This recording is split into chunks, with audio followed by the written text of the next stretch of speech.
Hello. Good evening to those in the East and good afternoon to those in the West. Welcome to our webinar titled Integrating Vitreoretinal Services into the ASC. My name is Praveen Dugal. I'm a retina specialist in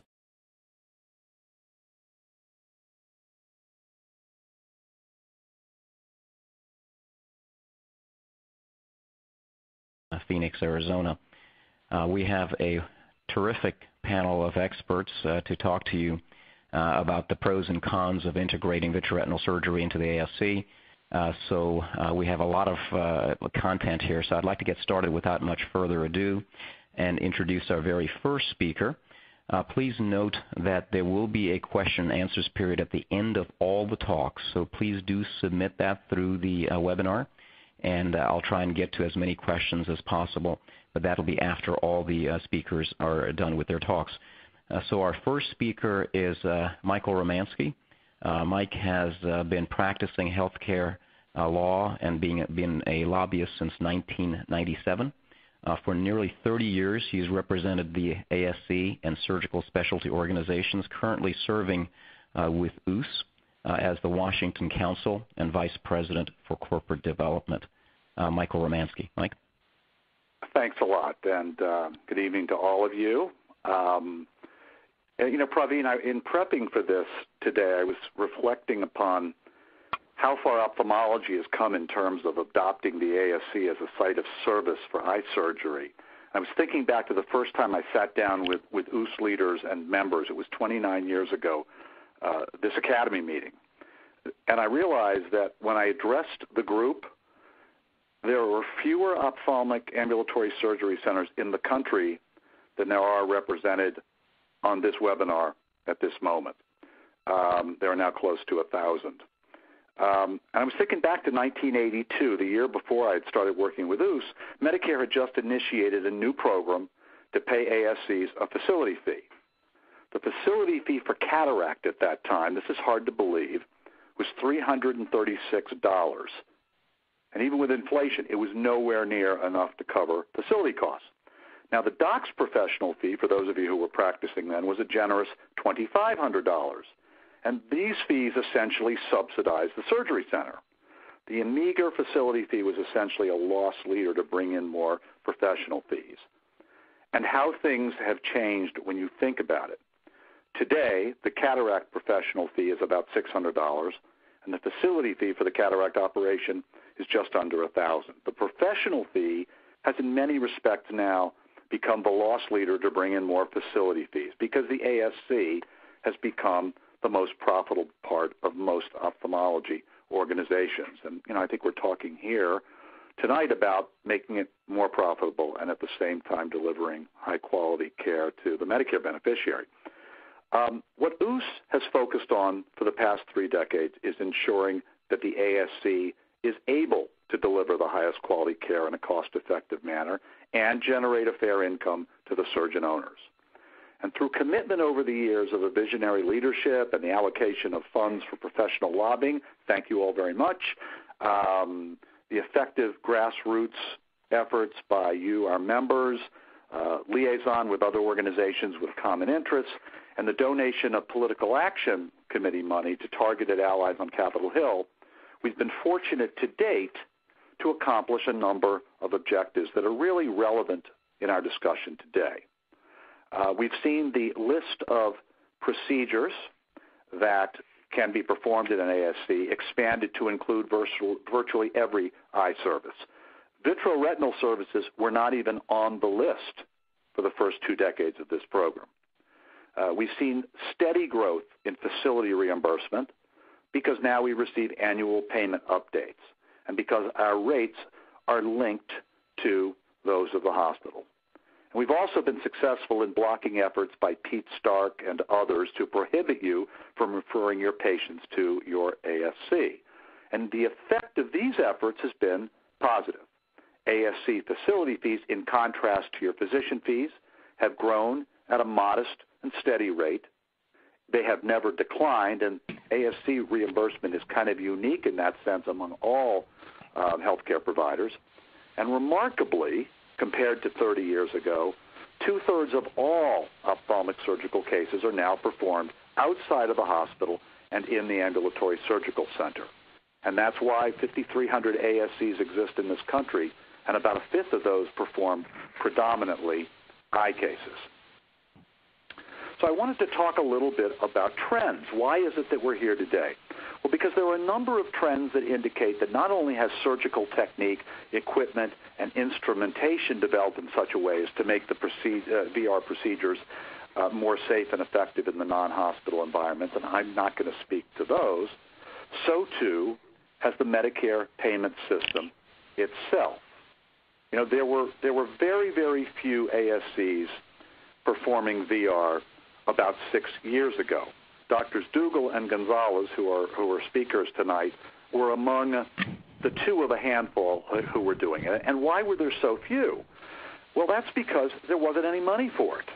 For a number of the highest volume, currently high volume codes, there was no Medicare facility fee paid 5 years ago. These procedures weren't even deemed to be fit for performance in the ASC. And for those services that were paid by Medicare, like 67036, removal of retina fluid, 67040, vitrectomy, and 67108, repair of the detached retina, the rates were between $850 $950. Very few facilities could survive at those reimbursement rates. There were big changes in the ambulatory surgery center payment program 5 years ago. Rates became tied to the hospital payment system.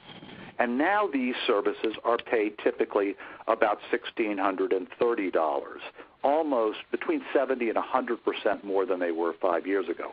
So the payment trend being on the upswing is a very, very important one. So the approximate doubling in payment rates has provided incentives for ASCs to seek out the VR cases, and many, many more facilities are doing so.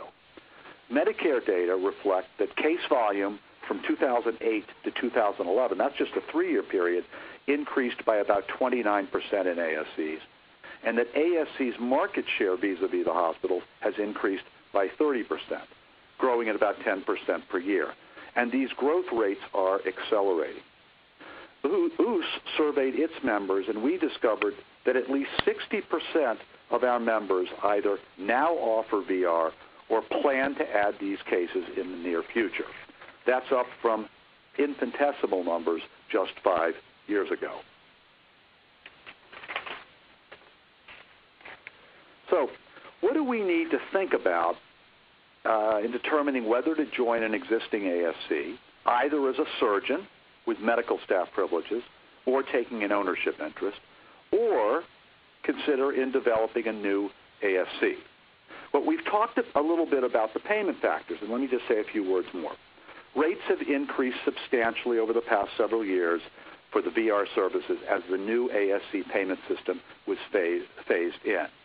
And as others will attest, I think, on the call tonight, VR, if integrated appropriately, can be a lucrative new service offering with the case volume accelerating very, very intensively. Going forward, increases in payment rates will be modest, but they're going to exist. And I think it's highly unlikely that ASC payment rates for all eye care services are going to actually decline. Why is this? Because hospital rates, which are recalibrated each year, and which ASCs derive their payments from, tend to increase each year. And ASCs also now receive an annual update of the CPI Urban Index. Now, we are lobbying in the ASC community to receive the same slightly higher cost of living adjustment which is afforded hospitals. And I'm optimistic that at some point in the near future we'll receive that. Now, there are, I have to be honest, several things that give me of some pause for concern. With a massive federal deficit, it is always conceivable that Congress will reduce the annual updates to all providers. Again, I wouldn't expect a target on ASCs, but all providers could be subject to across-the-board cutbacks.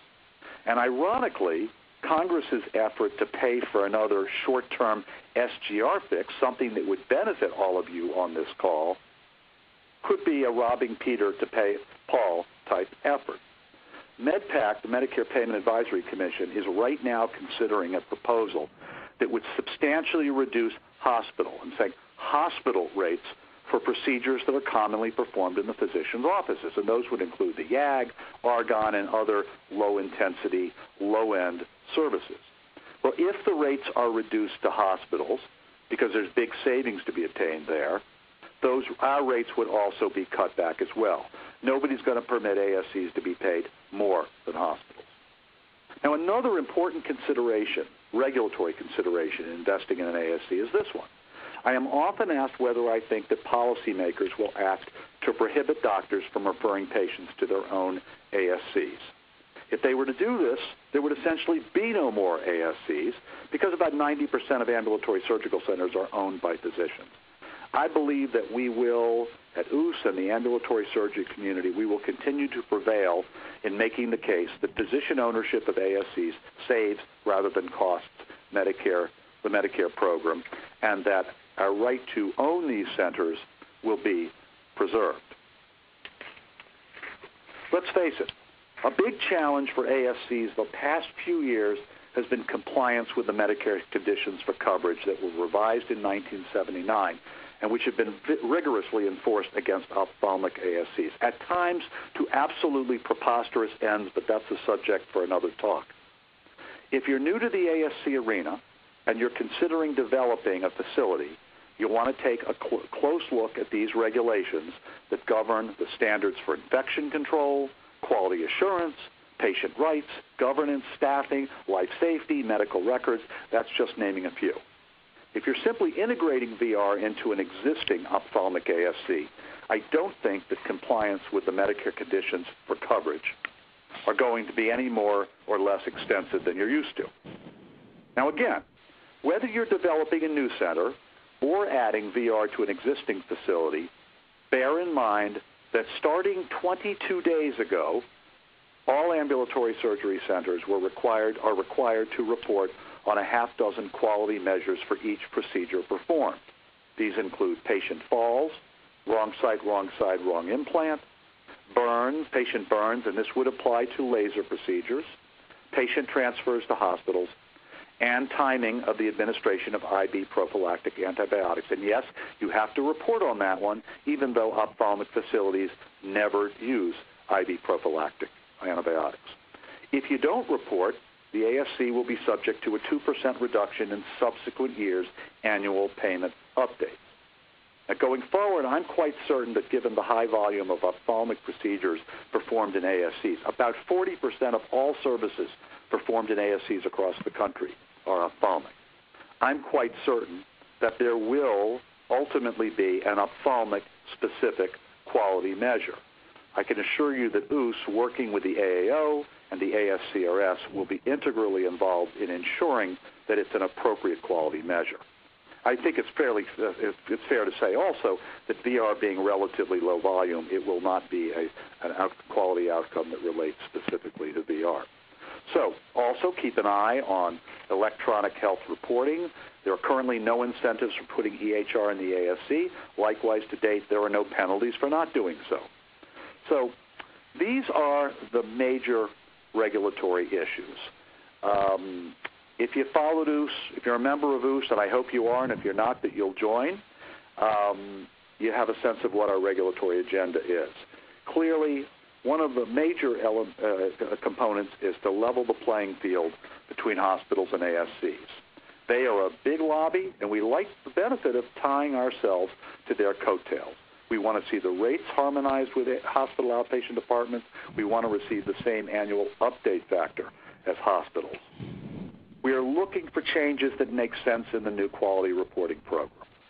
We also feel that if we're being penalized for not meeting the quality measures, we also ought to get paid bonuses for good results, and that's the value-based purchasing agenda item. All in all, I am very, very bullish on integrating VR into the ASC. Medicare has doubled reimbursement, and it's often a smart bet to just follow the money. So that's all I've got, Praveen. Mike, that was terrific as usual. Thank you very much. And please do send the questions that you have for Mike. We'll have time at the end to engage in a question and answer session. The next is a slightly different point of view. It's Jay Pepose, and Jay has been really a pioneer in a lot of things that he's done, but particularly in integrating vitreoretinal surgery into an existing cataract ASC. Jay is the founder and director of the Pepose Vision Institute and professor of clinical ophthalmology at Washington University School of Medicine and president of the Lifelong Vision Foundation. Jay? Thank you so much, Praveen, and I'd like to welcome everyone who's online. So I'd like to talk today about how we integrated vitreoretinal surgery into our existing ASC. And I'd like to start by discussing finding the right retinal surgeon for your ASC. And I'd like to compartmentalize this into recruitment to the ASC and recruitment to the practice, because obviously finding the right person is very important in terms of the reputation of the ASC, profitability of the ASC, and being part of integrating into part of a team.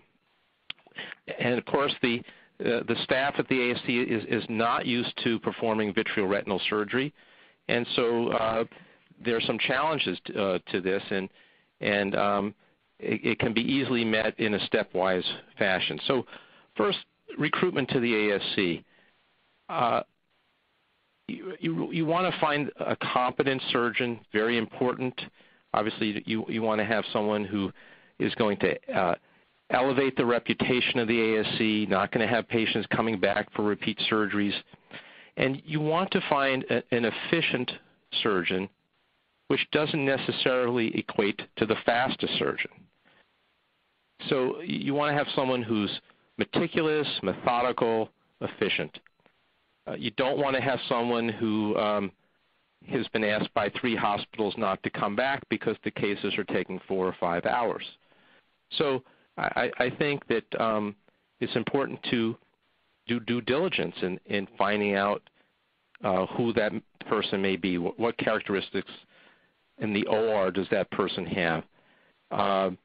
And the best way of doing that, in my mind, is call operating room nurses, because they're the ones who see all the surgeons and probably have the closest and probably the most objective opinion. And you want to have someone who's appreciative of the staff, who is thankful of being there, who thanks the staff. You want to have someone who has a good attitude and is not going to create problems. And perhaps you might lose staff and good staff if you have people who turn out to create conflicts. So I think these are all important things to look for in recruiting a vitreoretinal surgeon to work in the ASC. Now, the other aspect is recruitment to the practice, because you might want to recruit a vitreoretinal surgeon to the practice, and then that surgeon will also work in the ASC. And so here, again, you have a few other things to consider in recruiting that person to your practice. Obviously, you want them to be competent. You want them to share the core values of your practice. If you have a practice that prides itself on patient care, patient satisfaction, you want to be sure they share those values. If you have a practice that likes to do clinical research, again, you want to be sure that it's the right person, the right fit. This is a marriage, and you want to be sure that it fits your goals. You want to have someone who's eager to participate in activities that grow the practice. You want to be sure that they're amenable to meeting other doctors and maybe doing things that will grow the practice. It may be education, it may be optometric networking, it may be cultivating referral sources. There can be referral issues. I mean, obviously, if you have a person coming into your practice, vitreoretinal surgeon, it may limit some referrals, but you may also gain referrals from other sources. Many retinal practices do not have the experience of marketing that many anterior segment practices, particularly those that are strong in refractive surgery, have. And so this benefits the retinal surgeon by becoming part of the team, and you kind of benefit by sharing the patina. And it also it creates new opportunities for clinical research, because I think that there are many studies now that require both an anterior and posterior segment surgeon to be part of a team to qualify for these studies. So I think there's many opportunities that will continue to arise. So I think these are the high points, I think, to look for in recruitment to the vitreoretinal surgeon to the ASC and or to your practice.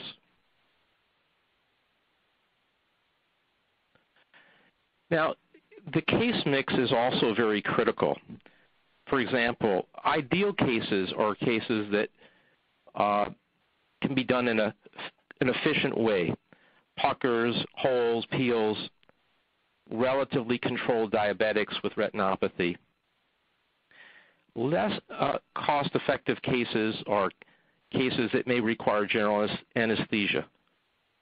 Very long cases that require silicone or perfluorocarbon. Diabetics who are basically out of control or have never been appropriately treated. They have extensive diabetic retinopathy. It may be very prolonged cases. These are less cost-effective. We don't cherry-pick our cases, but again, I think these are things to consider. We have found it profitable to bring lasers into the ASC. And the other thing that we have learned, being up to about a year and a half ago, primarily or exclusively an anterior segment ASC, is that the ASC may have negotiated with certain carriers focused completely on anterior segment reimbursement, cataract and other types of cases, but basically you may not have focused at all on what the reimbursement was for retinal cases because you weren't doing any.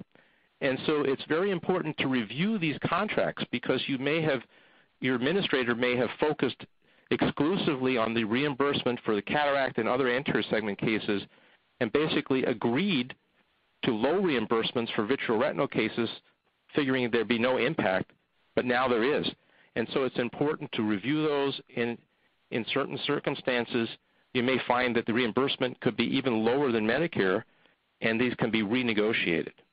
So that's something that we learned in these situations. Now, how to start the integration?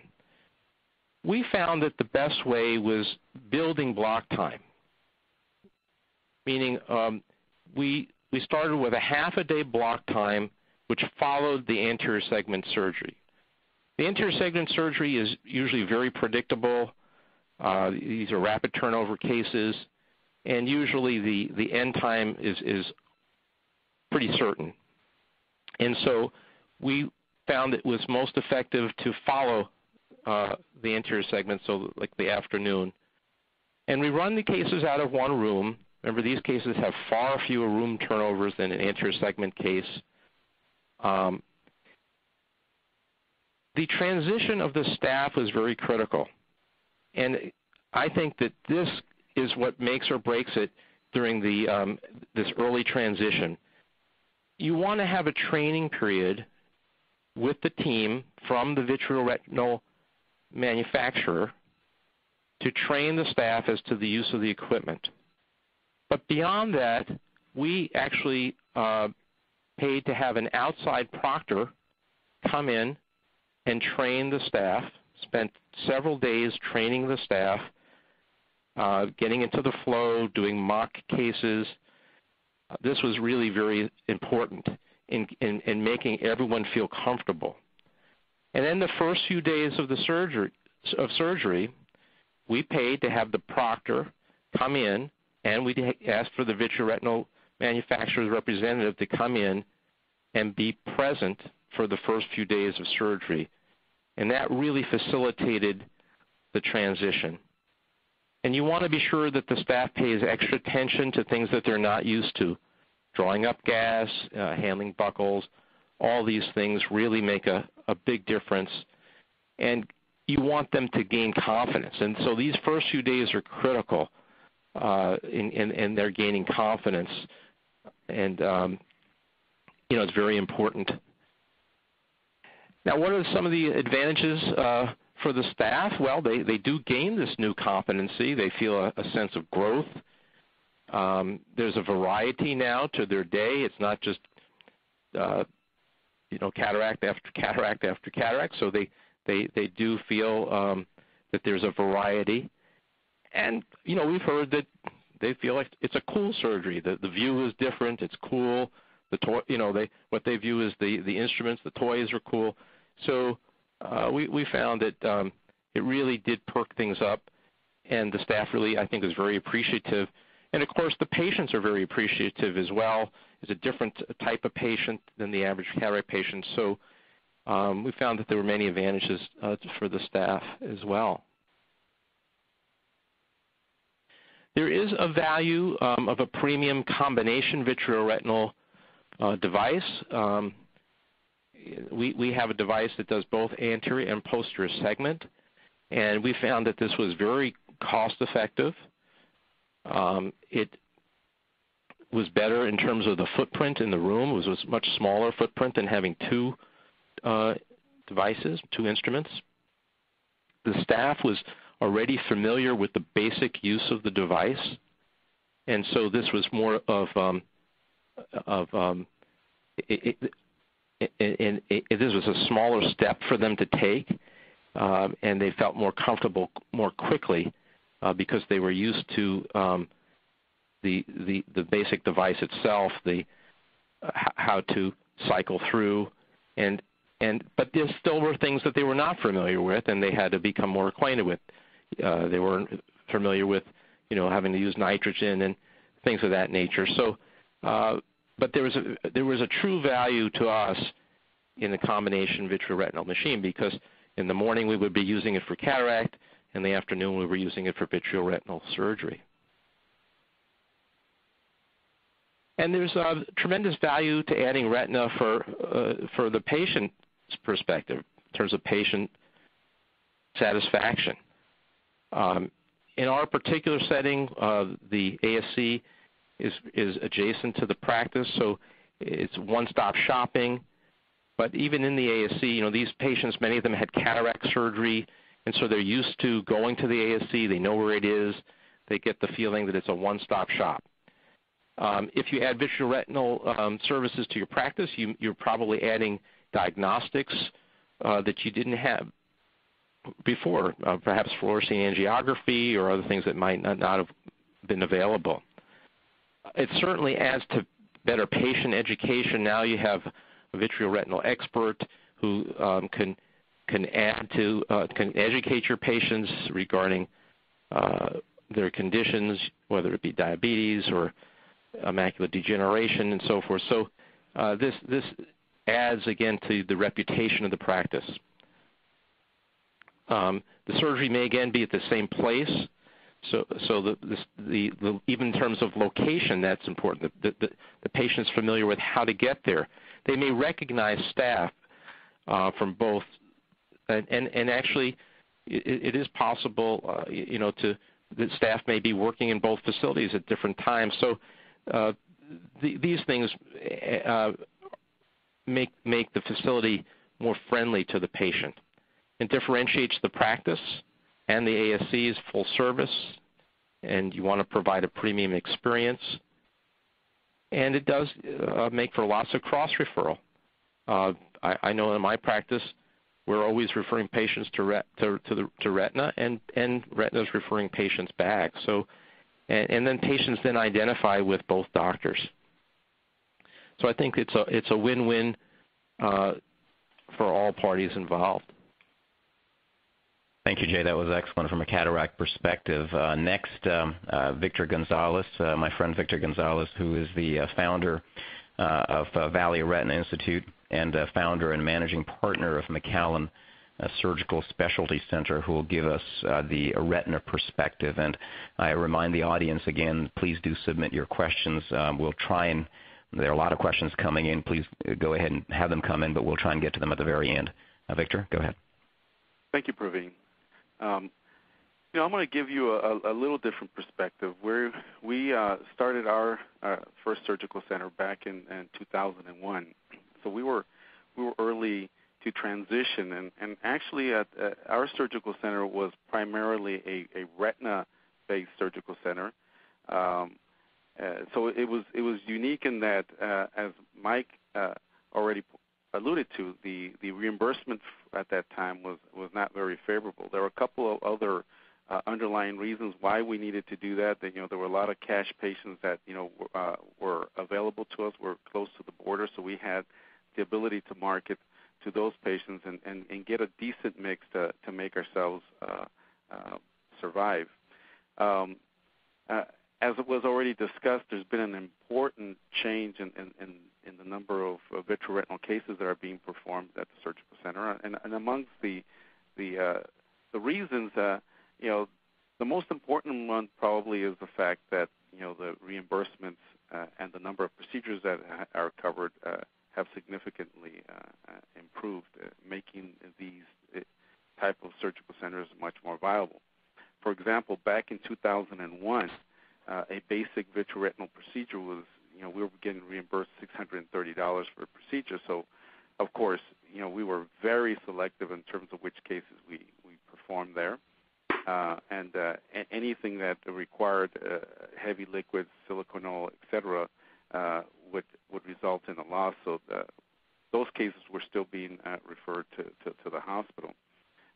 Having the ability to access some of the cash patients from across the border and in our region, we were able to develop a good mix that allowed us to continue to operate. We did not realize that the change in the structure of payment was going to take so long, but fortunately there were some lessons that we learned, and I hope I can pass these along to give you an idea of how it is that we were able to make it with these type of reimbursements.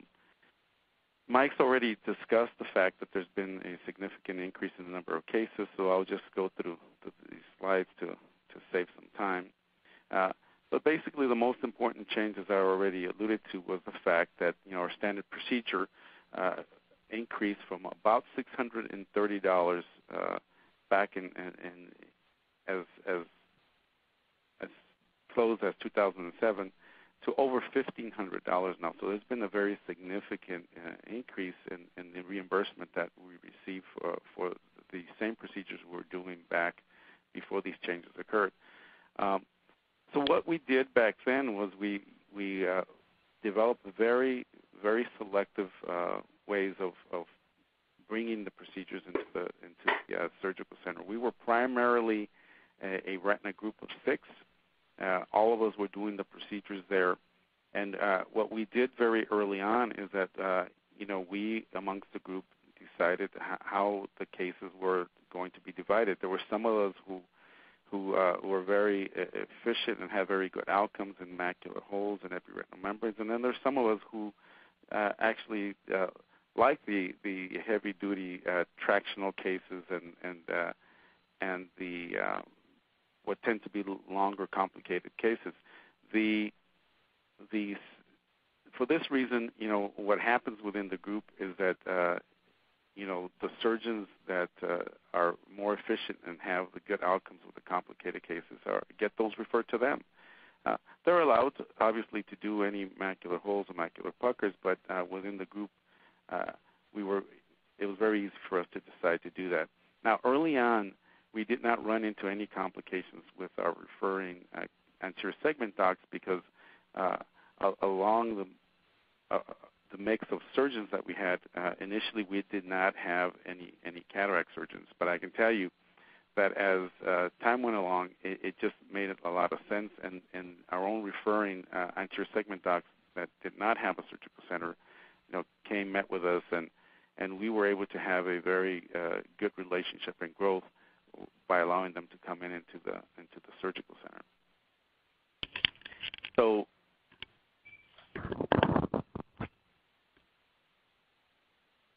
now I think it's already been discussed, from an anterior segment standpoint, what to look for, and in terms of if you're a surgeon that wants to come into a surgical center, what are the things that really attracted the surgical center setting for us? Well, there is less turnover in personnel, and one of the most frustrating things that we had at the hospital was that every time we went to do a surgery, I had to teach the staff how to do the procedure, how to set up the machine. And the fact that you have less turnover at the surgical center, the staff is more familiar with the procedures, this in turn just makes you more efficient. There's better turnover times. And for me, the increased efficiency in the OR allowed me to do more cases in the same time period that I was at the hospital. And the free time that I had after, I could either see more patients in the office or go and play golf and enjoy myself. And I think this was nice having that type of option. The patients, I can tell you, are much more comfortable. It's, the environment is less threatening and much more friendly. And as I already alluded to, this gives you more access to cash paying patients. And I'm not only talking about people who do not have any type of insurance, but you can imagine a patient who's a Medicare only patient who does not have a secondary. There's a big difference at 20% in the bill from the hospital versus 20% in a bill from the surgical center, and this has been very important for the patients in my region. And of course, if you're an investor in a surgical center, you have the potential for some ancillary income. Now, what are the advantages to the patient? I sincerely believe that, the fact that we're doing these procedures over and over again really does improve the safety for the patient. I already pointed out the fact that it really is less expensive for the patient. The patient benefits from a quicker, more efficient surgery, which tends to decrease the intraoperative complications dealing with issues like, the staff not knowing how to turn on the air the correct way, etc. And again, both the patient and the family and on our quality surveys, they routinely say, this environment made us comfortable as the family and the patient comfortable in the ORs. So what are the factors to consider if you're considering doing this? Well, don't just jump in and go and buy all these equipment, because there are a number of equipment that are required for you to set up a modern vitreoretinal operating room.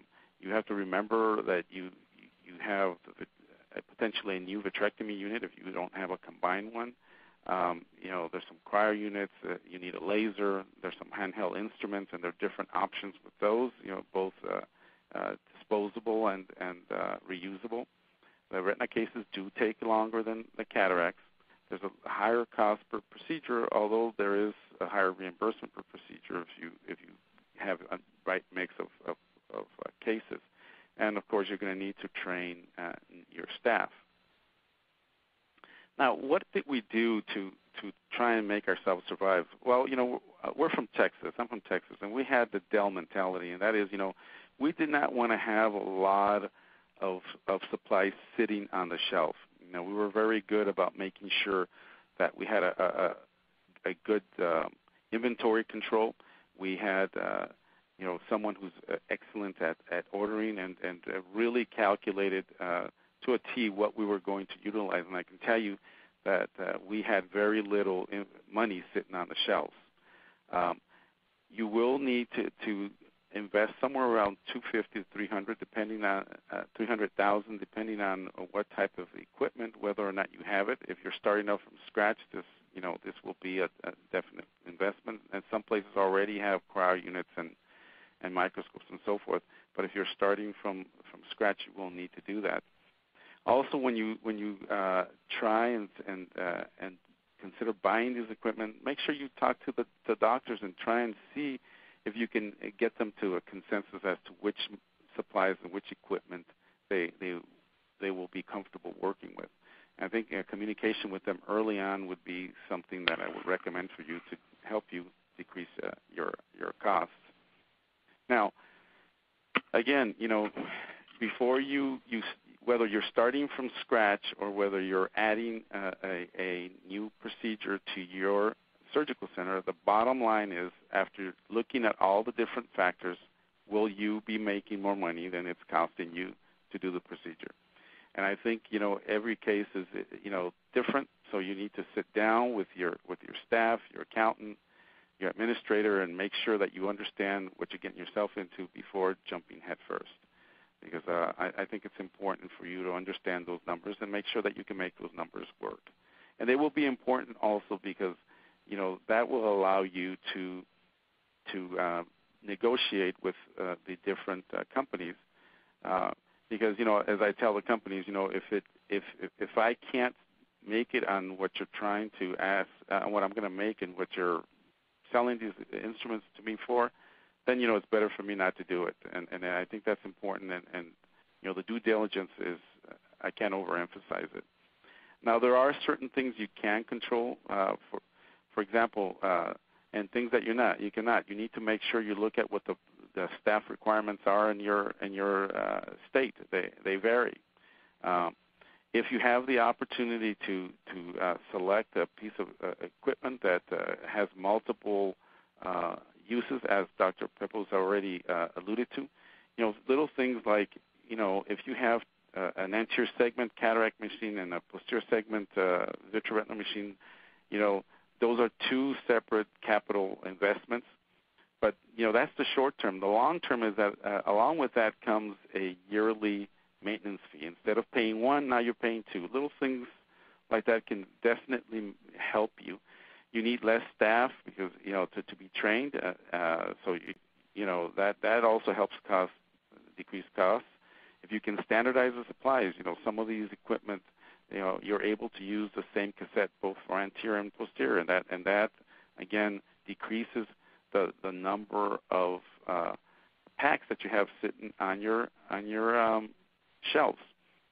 Work with your vendor, to make sure you have good purchase contracts that make sense, and whatever you do not forget to make sure someone is keeping an eye on your contracts, because routinely the costs will significantly increase if you let your contracts expire. Also, join buying groups, and I'll point that out a little bit better, because there are some buying groups that will help you decrease your costs of the everyday supplies.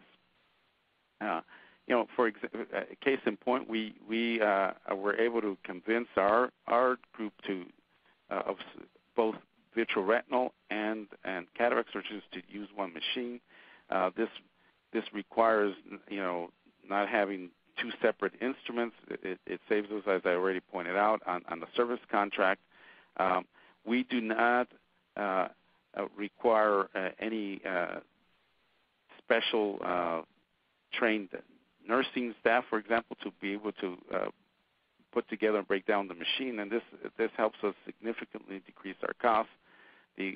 As already pointed out, you want instrumentation that is going to help you decrease the space in your operating room, because space is a premium and it's a high dollar space, and you need to do everything you can to differentiate yourself from the local competition. One of the things that we've been able to do is we've been able to increase the number of procedures that we bring into the surgical center. We also look at different opportunities, as Dr. Peppos alluded to, with the opportunity to do research in the surgical center. We are able to combine instruments. For example, we're the only group that has the ability to do endoscopic vitrectomy. Now, how do we do that? Well, our glaucoma group uses it for endocycle photocoagulation, and we've trained our surgeons to be able to do that, and that's one other way to distinguish ourselves from the other surgical centers in the area, and it has helped us, pique the interest of other retina groups to come in and use our facility. Now, as I already alluded to, the the buying groups are important, and there are a couple of them. There are many of them. I'm just pointing two that we use, and I can tell you, you'd be surprised the significant difference in cost of simple things like sutures, buying them on your own versus buying them through these buying groups. And I strongly recommend that if you're not on one of these buying groups, you look into it. You'd be surprised how much money you'll be able to save. They've already this choosing the surgeon if you're trying to add someone new into your surgical center has already been discussed. But again, you want someone who isn't the fastest, but again is someone who's reasonable. You don't want the cases, the average case taking them more than 45 minutes, because then you start getting into a situation where your return significantly drops. They've already discussed the fact that it's a good idea for you to call the local nurse at the hospital to get a copy of the preference card and see what the surgeon likes. You don't want a surgeon that's going to try and open, the guy who opens everything on the tray is not the guy you want at your surgical center, because you will very quickly get into trouble. So in conclusion, I think that retina procedures are going to continue to increase at ASCs. I think the primary driver has been our ability to bring a broad variety of cases, and of course the improved reimbursement that has happened. That, in combination with the increased benefits to the surgeon and the patients, have had a dramatic improvement. If you're trying to bring and considering to bring someone in, careful selection of surgeon and equipment and standardization of supplies can help you add profits to your ASC. And again, there is definitely a potential benefit for the owners of the ambulatory surgical center. Praveen, thank you. Victor, that was great. Thank you so much. That was extremely valuable information from somebody who's had a tremendous amount of experience. Thank you. For the audience, we are going to make sure that we have a lot of Q&A time, because I know there are a lot of very, very important questions coming in. I would ask you to submit the questions for Mike and Jay and Victor and now Steve. I will try to get to as many as we can. I know that you're very interested with superb questions, so panelists, please be prepared to answer them. Next is Steve Shepard, whom I've known for a long time, who's really one of the pioneers of ASCs. Steve is the managing principal for real estate and operations at medical consulting company, MCG in Springfield, Missouri. He specializes in providing ASC development and certification assistance, financial analysis, and operations management services to practices and firms in eye care and other medical subspecialties. And having been someone who's worked with Steve for a number of years, I know how experienced and good he is. Steve, it's all yours. Thank you, Dr. Dugal. That's very kind. Two quick things. I'm fighting a respiratory flu, so if I sound a little hoarse, I'll try to speak up. And secondly, there is an advantage to going last, because a number of the points that I was going to cover have already been made, so we'll be able to kind of accelerate through this set of slides and get to the questions and answers perhaps a little more quickly. I believe there will also be a printed supplement based on this webinar, which I'm sure will be available, and in case there are particular points on my slides you've missed, you'll have an opportunity to follow up through that. I am a consultant, as Dr. Dugal indicated, so I have an active financial interest in the ambulatory surgery center industry, and particularly in the ophthalmic sector. Our company historically has worked very closely in eye care, and about two-thirds of the projects I've worked in have been ophthalmic centers. We won't be discussing anything that's unlabeled, of course, tonight. And I think we've pretty much covered already where we were in 2007. Typically, the only couple of points I guess I would like to make is the other big changes have obviously been in instrumentation, which have substantially reduced case times and also have reduced the costs associated with things like suture. One thing you'll note here, my numbers I think correspond with some others you've seen earlier, that the ASC facility fees prior to the Medicare reimbursement restructuring that commenced in 2008 For the kind of common procedures, the peels, puckers, holes, and more straightforward detachment repairs, you were looking at average ASC reimbursement rates of $750 to $800. I just want to point out a couple of things. We've been referring primarily to the Medicare rates during the course of the evening, and the rest of my talk does as well. Commercial payers, we touch on contracting as well. Typically, in my experience across the country, reimbursement rates from commercial payers are slightly better than we typically see with Medicare.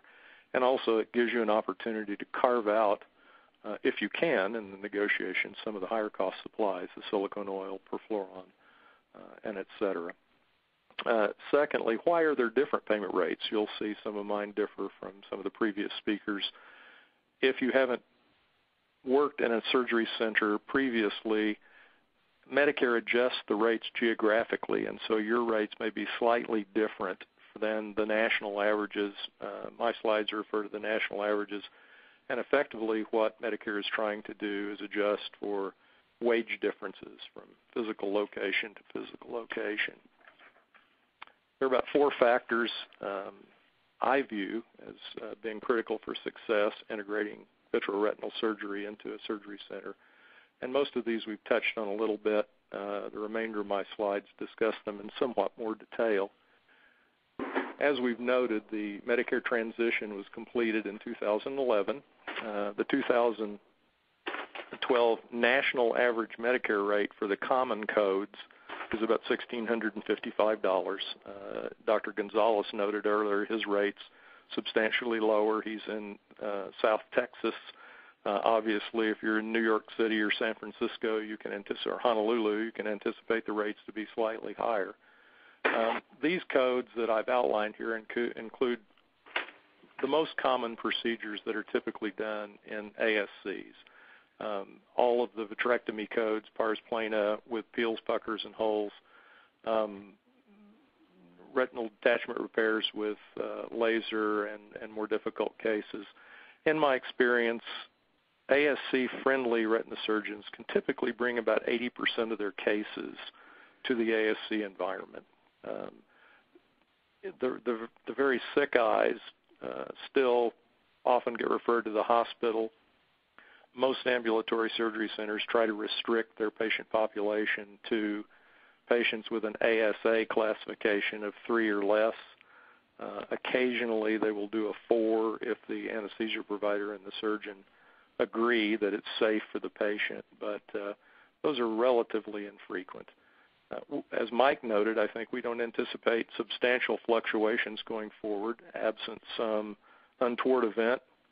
I think we can look forward to ASC reimbursement rates remaining relatively stable for the foreseeable future.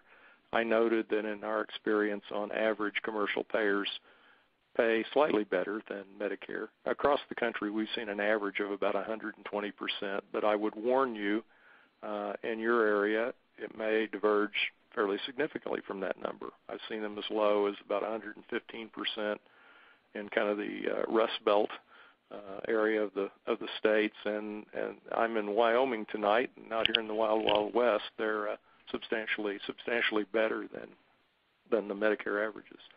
Retina, just one final point, retina has kind of a favorable demographic cohort.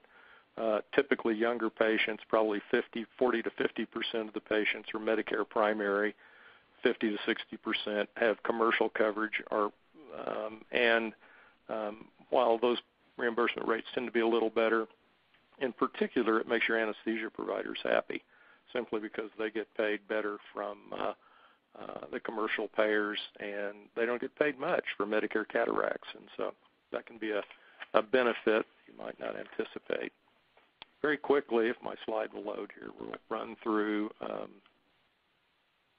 some of the particular costs. I think we've detailed in a couple of the earlier presentations precisely what you need, and these will give you a benchmark of what I've been seeing in the marketplace for the last 2 or 3 years. The vitrector with an integrated laser or without an integrated laser, but you're buying a laser separately, are going to be in the range of $100,000 to $120,000. We noted a cryo and a light source. The microscope, this is a cost depending on your particular scopes that exist in your center, you may just be able to upgrade and not buy a new one through the addition of an inversion system. Typically, the retina surgeons are going to want a stereo observer system as well. Image capture equipment you may well have. The kind of 3-chip cameras and a digital recorder can be as little as $10,000. If you get into high def everything, you can spend a lot more money. A substantial element are going to be instrument sets, and that's very much a surgeon preference item. So, and once again, in my experience, you're looking at around $220,000 to $300,000 to equip a room for vitreoretinal surgery. I believe Dr. Gonzalez showed $250,000 to $350,000, and certainly I won't quibble with that. The last couple of lines there indicate kind of where I'm seeing surgical pack prices, really just depending on the content, the gauge of instrumentation you're using, those sorts of things. And then finally, if you use, there's a typo there, it should be silicone or perfluoron, and it is an additional substantial amount per case, which by the way is bundled into the reimbursement code for Medicare patients, and so you cannot bill the costs of those supplies separately. You do have an opportunity with some of the commercial payers to carve them out, and I would explore that certainly. Finally, a few other considerations. Well, jumped ahead of myself. I just want to say a couple words about labor, because it's typically true that the impact of labor is overestimated. And we talked about before having an efficient surgeon versus a speedy surgeon. And I would just emphasize that I agree that that's absolutely correct. The cost-benefit decision you're making, since you have an existing center and an existing staff and probably a clinical director that's on salary, probably some billing and collections people that are going to work there 40 hours a week, and a front desk, the question becomes, if you're adding incremental cases at the end of your day or on a day that you're otherwise dark, who would you send home? Well, in this particular case, if you're operating one OR for your posterior segment cases, a circulator, perhaps a surgical tech, perhaps a pre-op and a recovery RN, and maybe a front desk person. So 5 people, say their average fully burdened cost is $40 an hour. By fully burdened, I mean their hourly wage rate plus their benefits. At that point, your marginal labor cost is roughly $200 an hour. Now, that's a substantial number, but the difference between a surgeon that's doing 45-minute cases and the surgeon that's doing an hour case on average, as long as the quality of patient care is equivalent, that 15-minute difference isn't going to make or break the profitability of the vitreoretinal surgeon, and it shouldn't make or break your decision whether or not this is the right person to bring on board. VR can actually exceed a single cataract on profit per case. The clear difference, though, is the number of cases per hour that you're doing. So the revenue per hour you're generating in the operating room, if you're doing 45-minute VR cases or 30-minute VR cases and you're doing 20-minute cataracts in that OR, then the revenue per hour, probably still the nod would go to the cataract surgeon. And I'm kind of rushing through this so we can get to the questions and answers, but there are a few other considerations I just highlight. We've talked a little bit about the availability of trained staff, really the two kind of critical people there. Slide's not loading yet.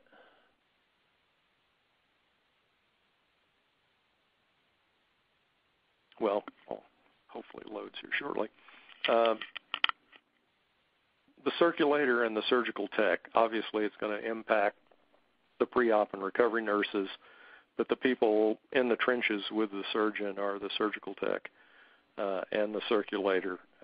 I think Dr. Pepos outlined a very good approach. There we go. A very good approach to training those two individuals.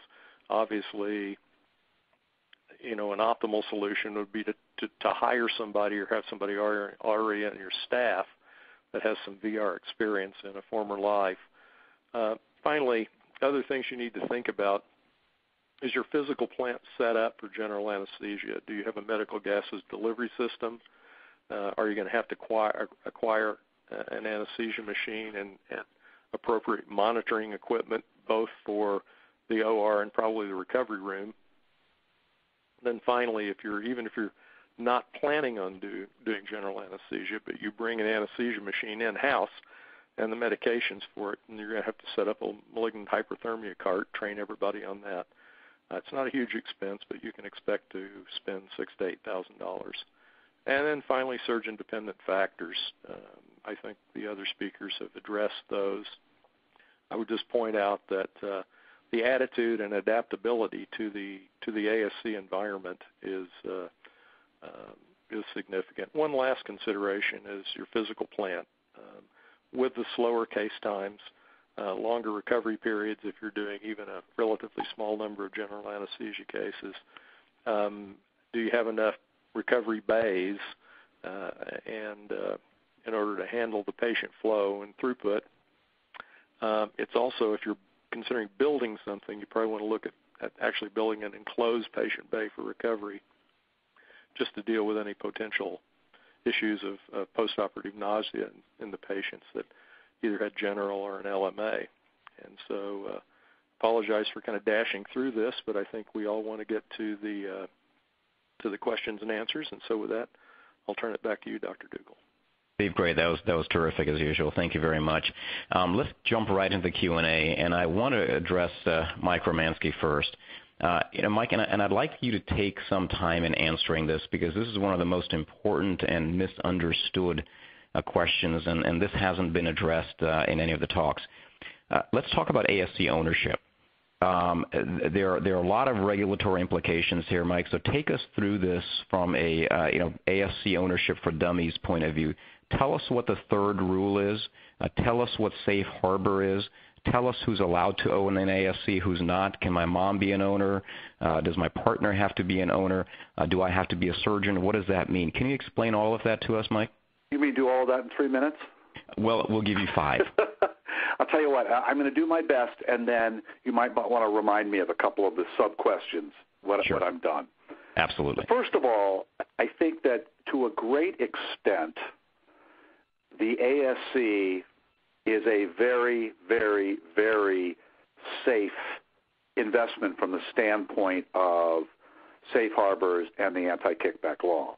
You know, the focus of most of the real anti-kickback activity have been instances where the physician has an ownership interest in a healthcare provider for which he doesn't provide the services. So, for example, clinical laboratories or radiology practice, MRI, pharmacy, those sorts of things, when the doctor isn't performing the services.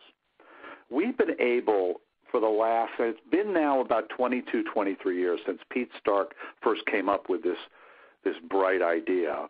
Oos and others in the ASC community have been pushing the notion that a surgeon's investment in ASC is a very different type of investment, because the surgeon is actually performing the surgical services, unlike the internist has an investment in a clinical lab or in an MRI scan or in physical therapy services or something like that. The doctor's performing the services. So in essence, this surgery center is an extension of the physician's office. And as long as we're operating within our physician's office, there shouldn't be this concern about physician self-referral. We've been successful for the most part. There's an exemption in the Stark law for investments in an ambulatory surgical center, and there is what's called a safe harbor for ASC investment, and that's a safe harbor, which means that if you comply with all the components of the safe harbor, your investment is essentially it's got the government stamp of approval. You're not going to be liable for civil or criminal prosecution. So what are these components of the safe harbor, the ASC safe harbor? And before getting into those, let me say that there is no requirement that you meet safe harbor requirements. It's totally up to you. If you do, you got the stamp of approval. If you don't, the venture can just be looked at some point by the Justice Department or the OIG. There's been very, very little scrutiny of physician investment in ASCs. But anyway, back to the components of the safe harbor. There's some obvious no-nos. That would be, for example, if you pay an investing surgeon based upon his use of the facility rather than his ownership investment. If 10 doctors each have a 10% ownership interest, they each need to get 10% of the profits. And that can't change from year to year. If one doctor goes up to provides 20% of the referrals, he doesn't get 20% in the next year. Another example of a component of the safe harbor is there can't be, as a requirement of ownership, there can't be a requirement that the doctor refer patients to the facility, even though inevitably they do. But then we get to sort of an odd thing that you were referencing, and you were talking about the one-third test. Is that correct, Praveen? That's correct. That's correct, Mike. The idea here is that if it's true that a doctor is using this facility as an extension of his office, it should really be something he would be doing in his office. So first test is the one-third income test. Is the doctor really a surgeon, or is he somebody who sort of behaves sometimes like a surgeon? And the one-third income test basically says that you have to meet all the other components of the safe harbor, but each surgeon investor in the ASC must derive one-third of his income from surgical cases. That's professional income from reimbursement, from professional reimbursement. Now, I know there's some confusion because sometimes what a doctor will say, well, we're not going to meet that test because I don't derive a third of my total practice income from surgical cases performed in the ASC. That isn't what's required. A third of your income from all surgery, whether it's in the hospital, whether it's in the ASC, whether it's in the office, a third of all your income coming from that, and you'll meet the one-third income test.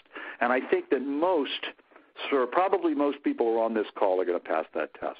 There's a second one-third test, and that says that one-third of all cases, surgical cases, have to be performed by the surgeon in the ASC in which he has an ownership interest. And this really is, if this is an extension of your office, you don't have 10 different offices. So you shouldn't have investment in 10 different ASCs.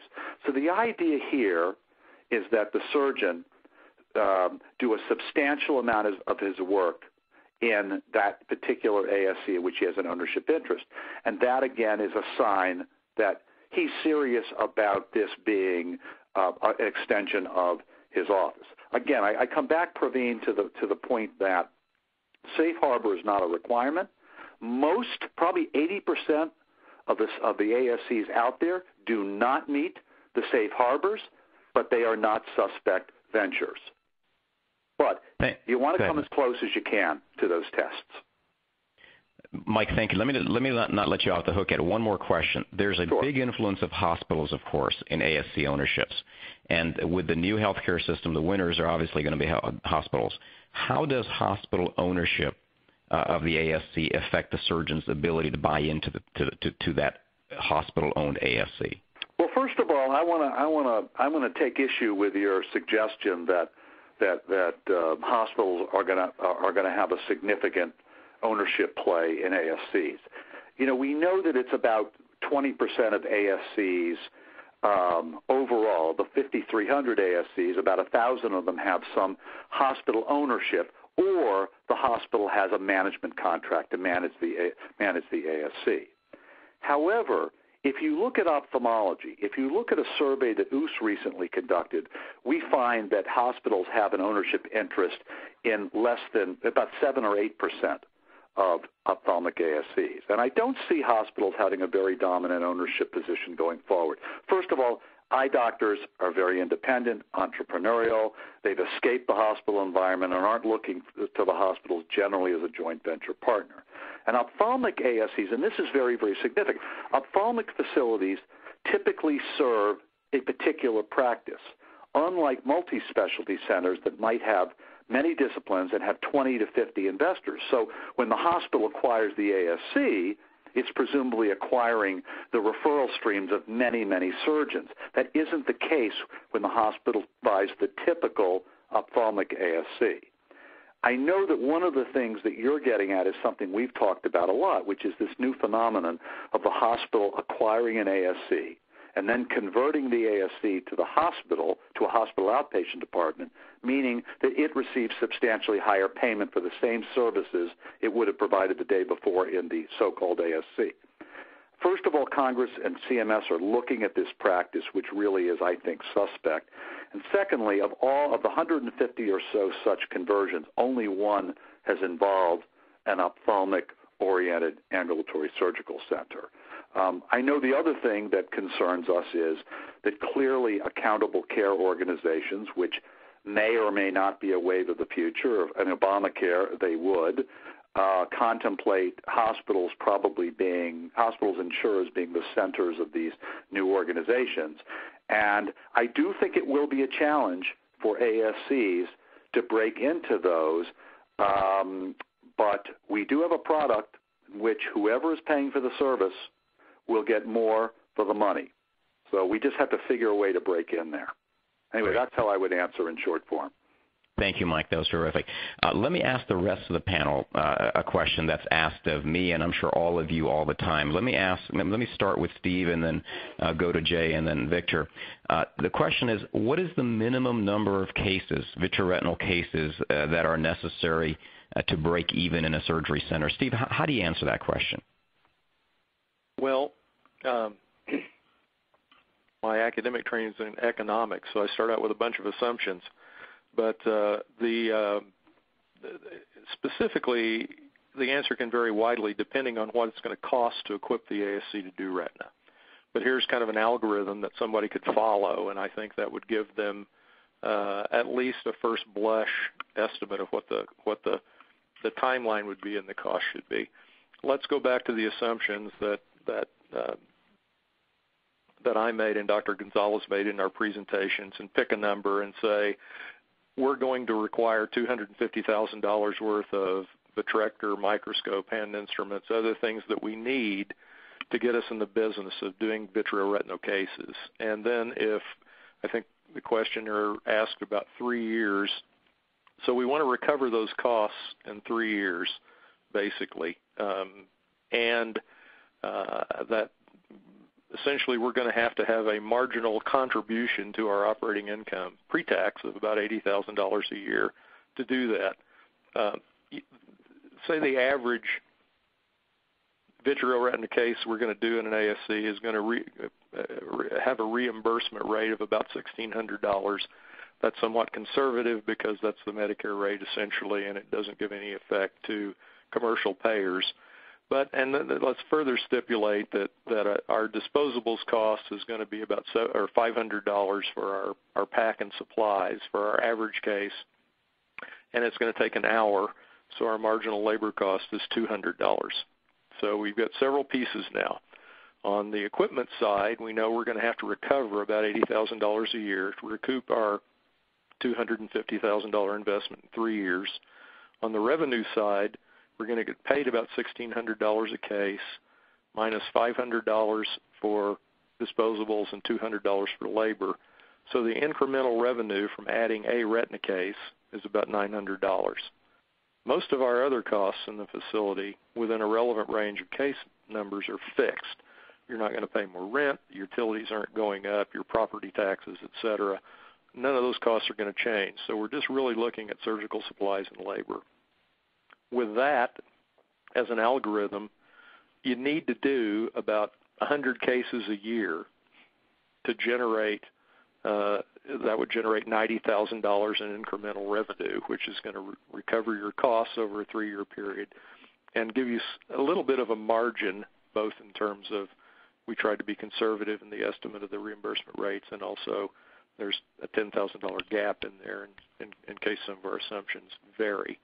But, historically, that's kind of been the number I've tossed out there. If you're bringing retina into an existing ambulatory surgery center and you're not crowding out any of the other cases you might otherwise be doing.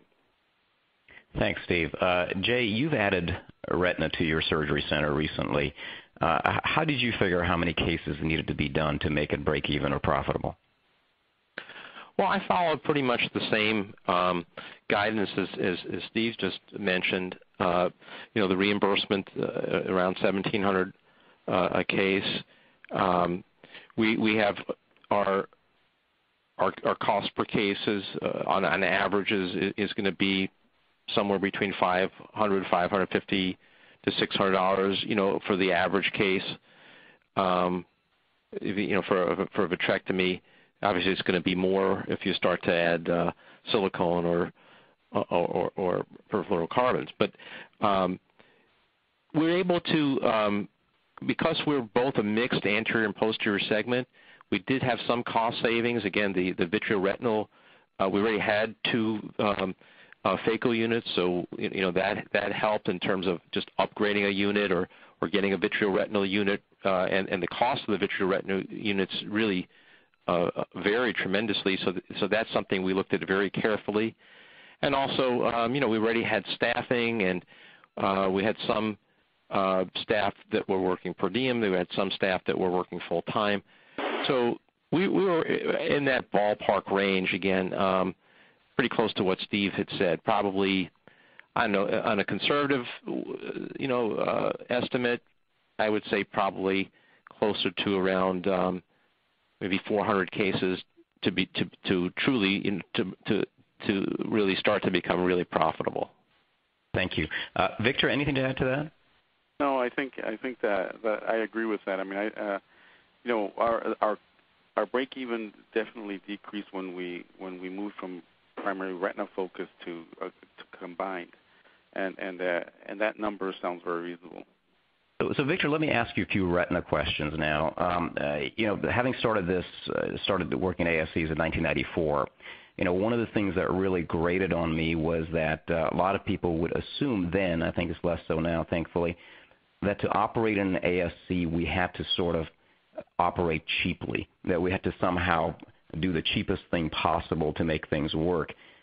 What's your feeling on that? Have you, we often have to make a choice between devices or instruments or disposables, all kinds of things, and we may think that one is better than the other. We all have different reasonings for different decisions, but there are some that are more expensive, there are some that are cheaper.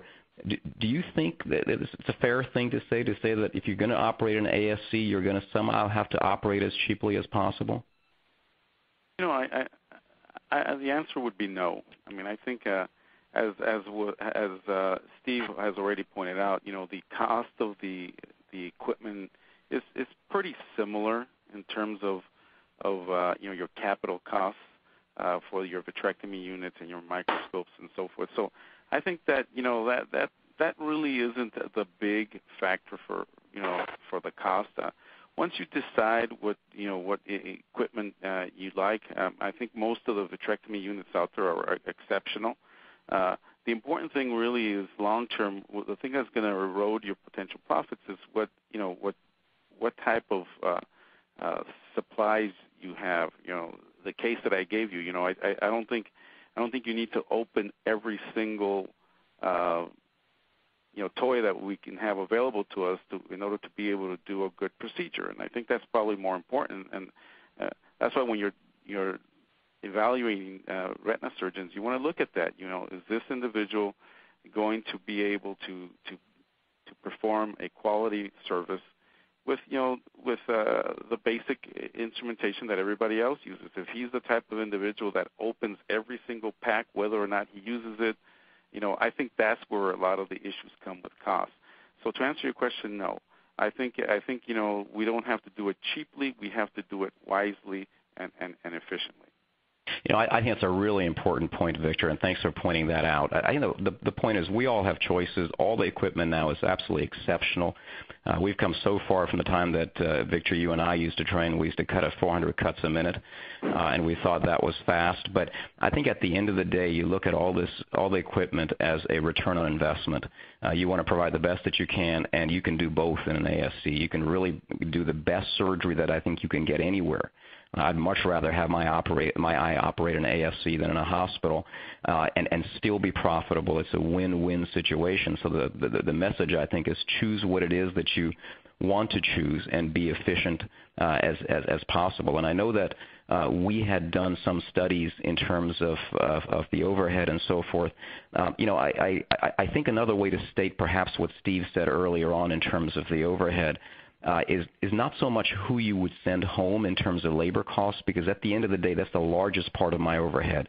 It's over 60% of my overhead. My disposables are never over 20% of my overhead. But it's not so much who you send home, but how you reassign their activity.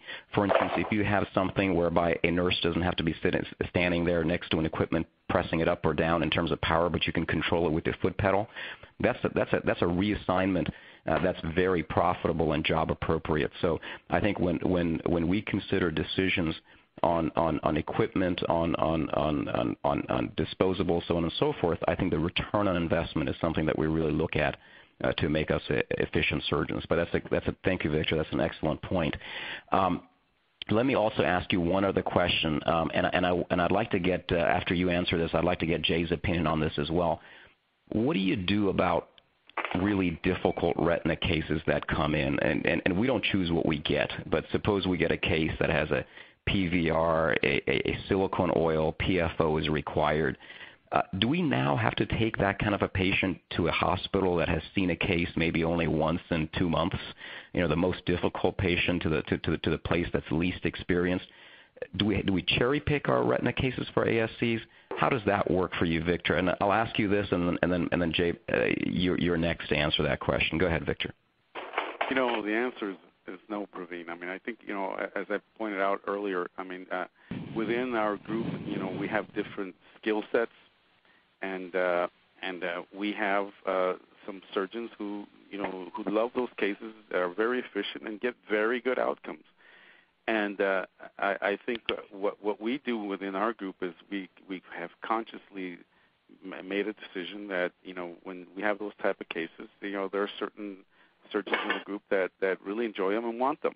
And they, because they enjoy them and want them, they also tend to be very efficient in terms of timing in the OR. And it takes a little while for the group to get familiar with that, but I think that, we work as a team, and that has helped us, basically do all our cases at the surgical center, with the exception of, pediatric, anything under, under a year, we take over to the hospital. We do have general, we do have the ability to take care of children, but, we just limit our liability, in that way. Otherwise, we would be able to do all the procedures in our surgical center.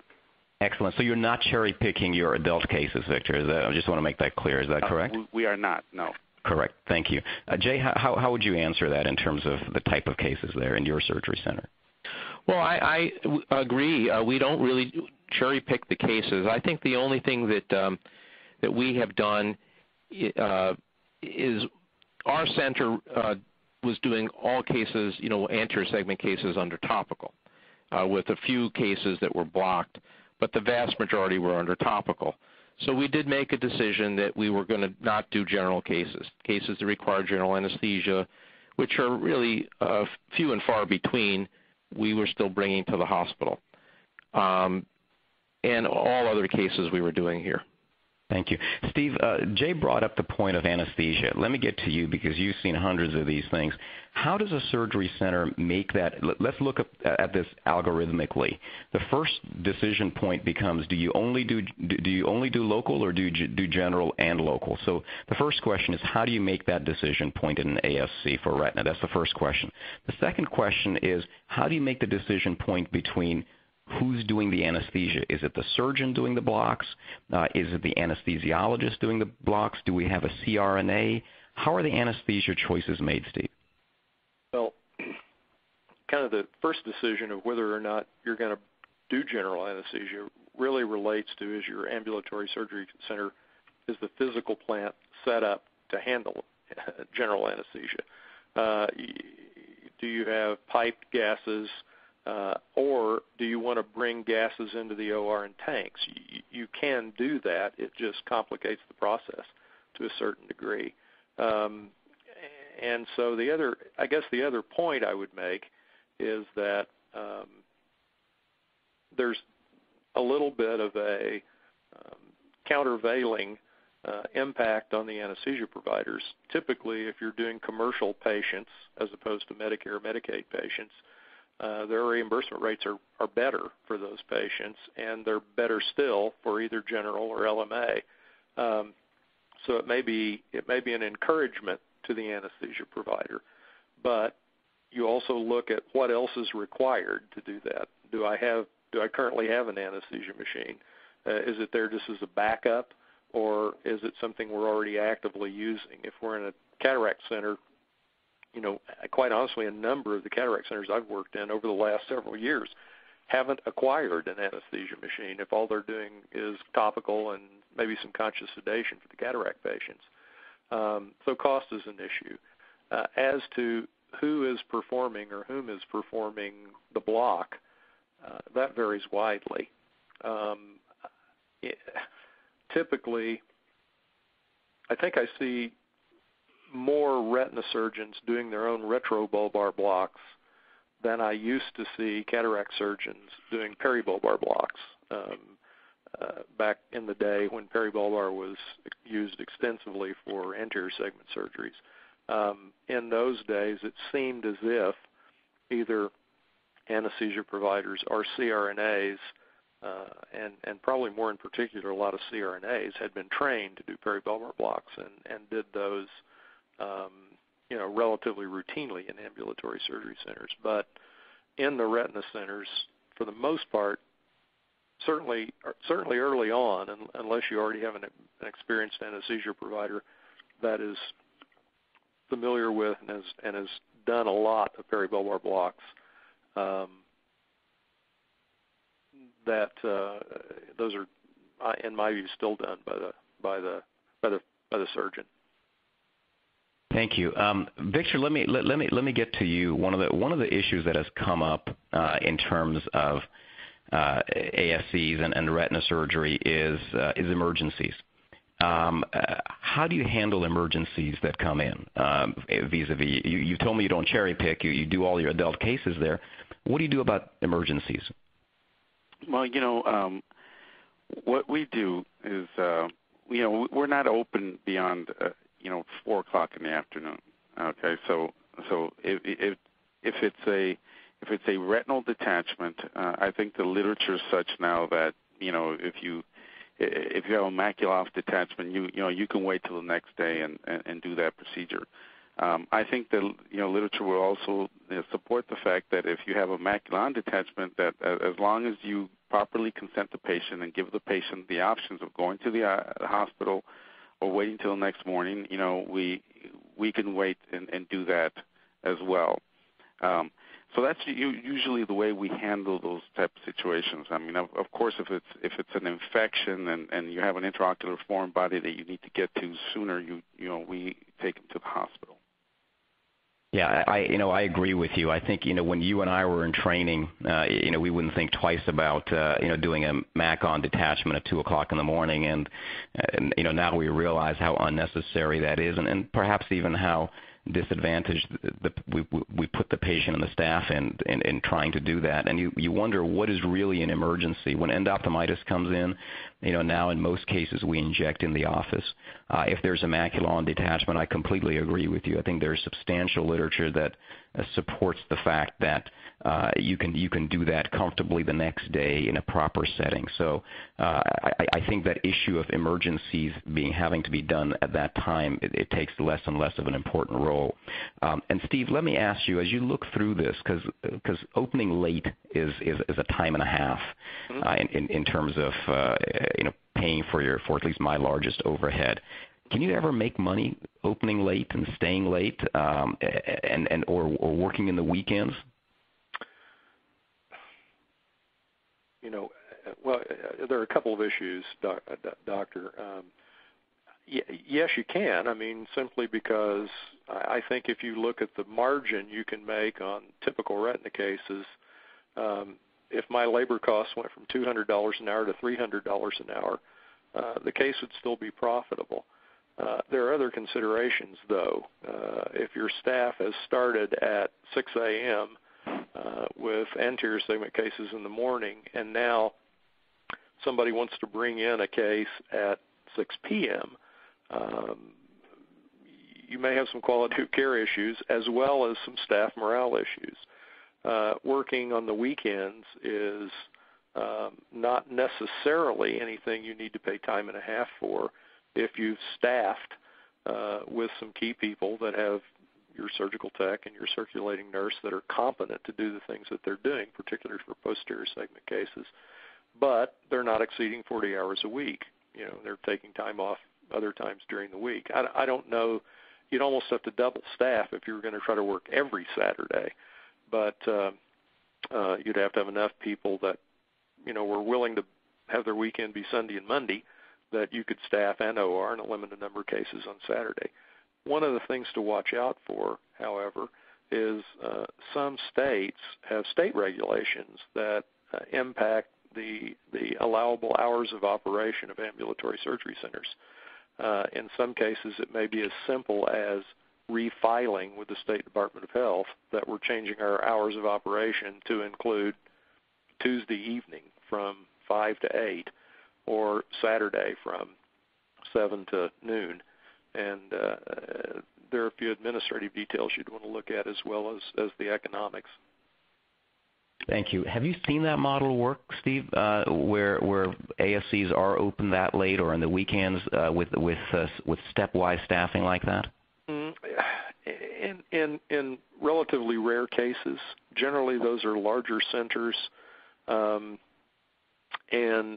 probably most frequently they're multi-specialty centers where they're treating a younger population, where Saturday hours or evening hours, or late afternoon hours are very, very popular because they're shooting at a working age population.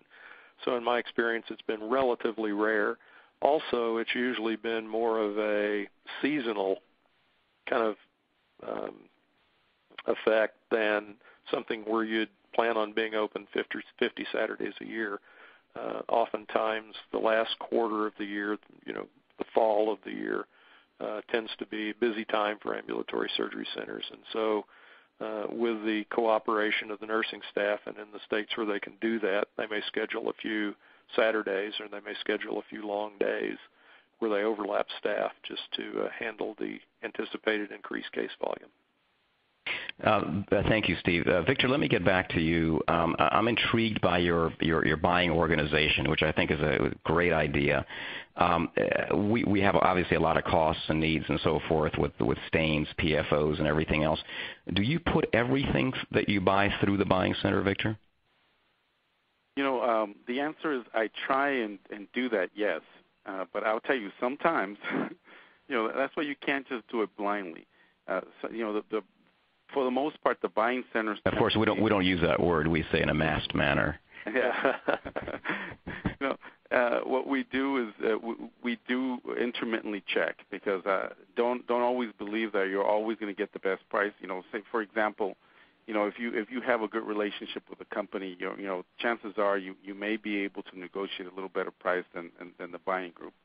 So I think you need to sort of explore that, and every once in a while, especially if it's something that's being utilized significnically and there's a volume, you may again go outside the buying group and go directly to the manufacturer, and quite often we've had some success in reducing our costs that way.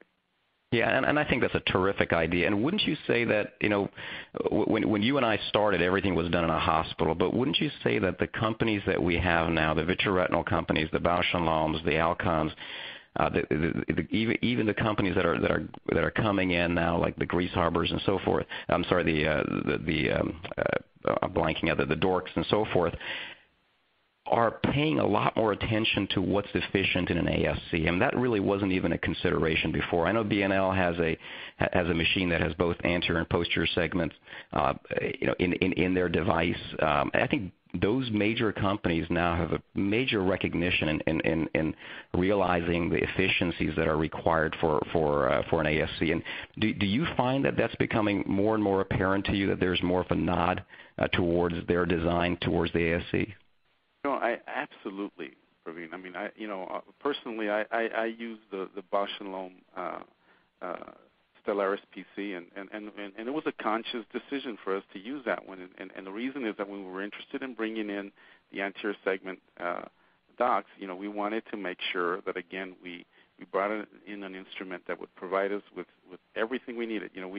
As I already told you, we Texans have that Dell mentality, and that is we don't want our reusables to be sitting on the shelf, because that's money sitting on the shelf. Well, if I have two different pieces of equipment, when it's not being used, that's again my money sitting on the shelf. I prefer to have my money working both anterior and posterior, and right now the BNL instrument is the only one that provides us with that dual flexibility.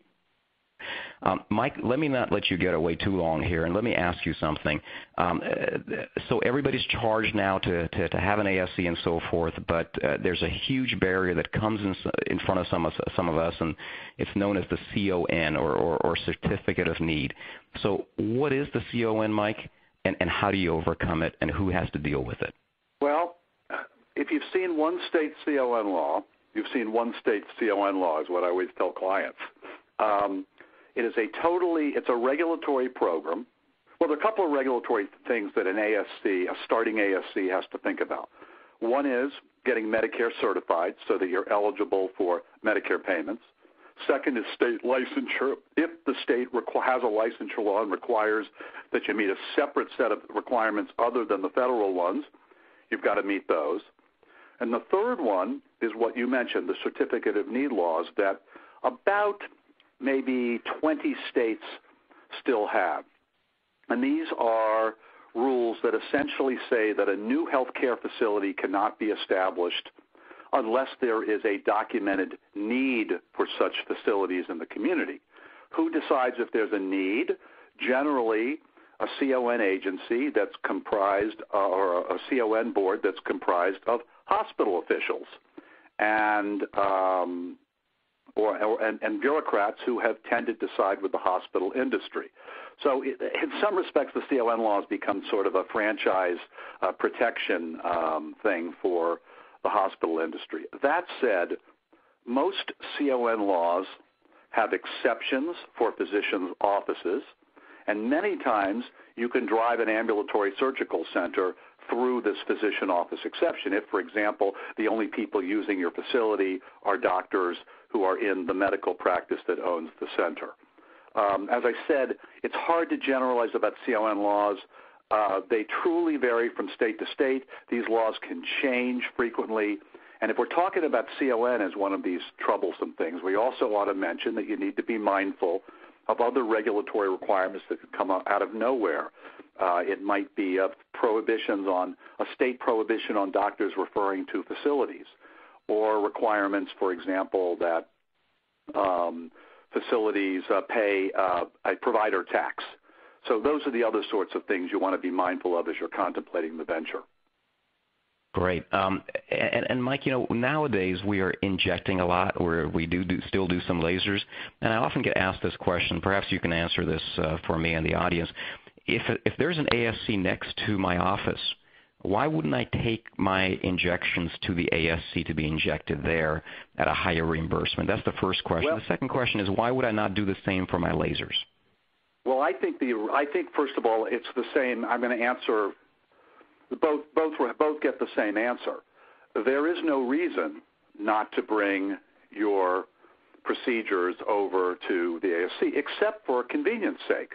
There are instances where the ASC isn't located in the same building. Many instances where that's the case, and so it's not convenient. The doctor doesn't want to take the time to bring the one elsewhere. But let's face it, most of these procedures don't require sterile ORs. So they can be done it could be done in the office or the ASC. I want to mention something, though, that is really hot off the presses, and I alluded to this, in my talk, and that is that the government's starting to get wise about this. And actually, MedPAC is considering a proposal that could get considered as soon as during this coming lame duck Congress, limiting what a hospital gets in reimbursement to the difference between what a surgeon would get doing it in his office doing it in the hospital, meaning basically reimbursement for laser procedures like the argon, like the YAG, could be reduced from $200 from $400 to about $20. I mean, it's ridiculously obtrusive. If this happens on the hospital side, certainly nobody's going to allow a situation where ASCs are paid more than hospitals. So if reimbursement in the hospital side gets reduced for lasers and these office-type procedures, so too will they get reduced on the ASC side. This has not happened yet, but it's something to keep our eyes on. In ending, I would like to. We've talked about how good a situation we have with ASCs and retina, and what opportunity there is. I'd like to turn it around to the end. I'd like to start with Steve, and then go to Jay, and then go to Victor, and then end with Mike. Tell me what you see as being the single biggest challenge in the next 5 years for retina entering the ASC, and keep your comments fairly short. Steve, if I can start with you. Well, I would say two things. One is, unlike cataract surgery, I think it was alluded to earlier, retina surgeons have considerations for the nature of their referral sources. And one of the very practical problems I run into when we're looking at developing ambulatory surgery centers with a retina component is, what am I going to do to my referral base if I affiliate myself with one ambulatory surgery center? And so that's unique as compared to recruiting a number of anterior segment surgeons into an ASC. Really, the second thing from the surgery center's perspective is, do I have times when I'm dark where I'm selling air to bring in the retina cases? The alternative, if the alternative is to increase my cataract volume, or probably even some of the other anterior segment cases, typically the surgery center is going to move in that direction.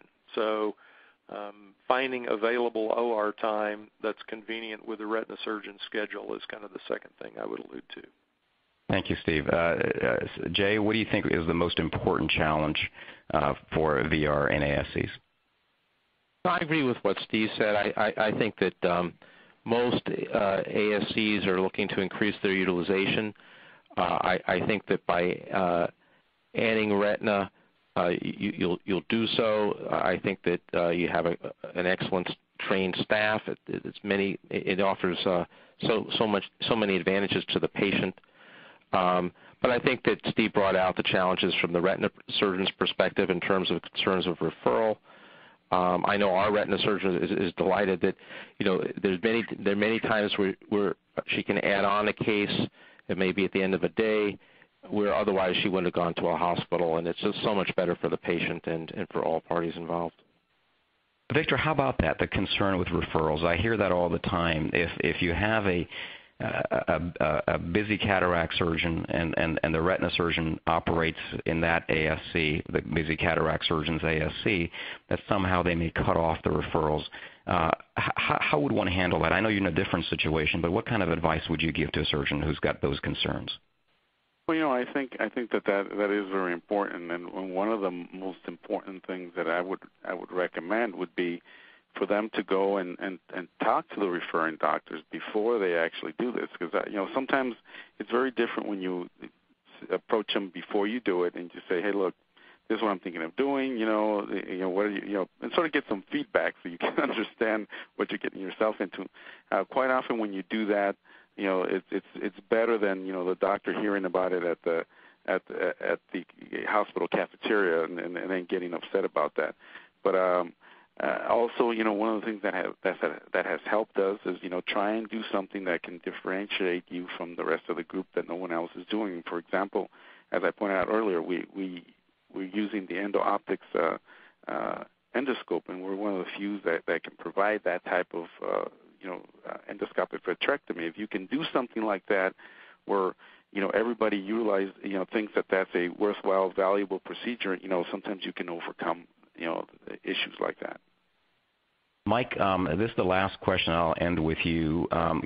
Tell me, and take some time, because I want to make sure that people have a balanced perspective of this webinar, and I don't want this to just be a cheerleading type webinar. I want you to take a little bit of time, maybe about 5 minutes or so, and tell us what you think on the negative side are the most important challenges from a regulatory basis for vitreoretinal surgeons and for vitreoretinal surgery and ASCs in the next 5 years. Okay. This is going to be probably mercifully a much shorter answer than you're anticipating. I'm trained as a lawyer to look for the negatives, and I don't see a lot of them. I really don't. I think that for the most part, adding VR to the surgery center doesn't really change most of the regulatory issues at all. So you're looking at what are the challenges facing the ASC industry. I mean, I do think we're going to have no problem preserving the right of physicians to own and refer their patients to ASCs. I don't think that problems like quality reporting are going to be a big deal. I have to be concerned about payment rates always. But if I look at the last 10, 20, 30 years, we have managed to stave off reductions in payment for the most part. And so I think that the downside may be that after having seen retina reimbursement in the ASC increase by 100%, 80% over the last 5 years, that's going to level off. Maybe it'll be a couple of percent a year. It's conceivable. Maybe there'll be years where there won't be an increase. But if the hospital gets an increase, we will get an increase, which means that we've got a pretty big player on the healthcare lobbying scene pushing for adequate payment. The other thing that I would mention is, and this is really a state and local issue, that if you're developing a new center, if you've got an existing center, you need to be mindful of some of the tricks that the hospital industry will pull sometimes at the local level. Again, trying to ban physician ownership, make the CON laws tougher, impose provider taxes, that sort of thing. I think all of the other problems, all the other challenges, they're challenges, but they are absolutely surmountable. I remain very bullish on the industry. And Mike, thank you. And I've been absolutely privileged to be part of OOS for a number of years, and been privileged to be working with you, Mike. So a lot of things that you're talking to us about are things that OOS has done, and I know you have championed every one of them. So the significance of what you just said, I just want to repeat, is that we've aligned ourselves to sort of be benefited by really what would have otherwise been a major competitor in the hospitals. If the hospitals benefit, we benefit. So we're basically using their lobby for our benefit, which is a remarkable position to be in. And I think there's nothing that'll happen from that but good stuff for vitreoretinal surgery and ASCs. And quoting you, and I know you like to say this, but this is the one thing that I want to leave the audience behind with, is that in this healthcare crisis, this, in my opinion, will absolutely succeed because we're part of the solution. We provide more efficient care, better care with less money. We're absolutely part of the solution regardless of the party that comes in. I would like to now close this webinar. I'd like to thank OOS for helping organize it. I'd particularly like to thank Bausch & Lomb, who has partnered with OOS to bring this on, who's really shown the foresight to bring us all together. I'd like to thank all the panelists, Victor and Jay and Steve and Mike, for a fabulous job that they've done. And I really appreciate all the leadership that all of you have shown in what you've done with ASCs. It benefits us. It benefits our patients more than ever. And that's, at the end of the day, that's the most important thing, is to benefit our patients. And it does that, and it does that in a way that is cost efficient, safe, and efficient. So thank you very much for being here. I want to thank the audience for their profound questions, for their interest. And we will be seeing this in print. Ophthalmology Management, which has also put this together and has organized this, is going to have this in print very shortly. It will also be available on demand very shortly, so please look for it. I think this will be a very useful document to have either in the website or in print. Thank you all very much.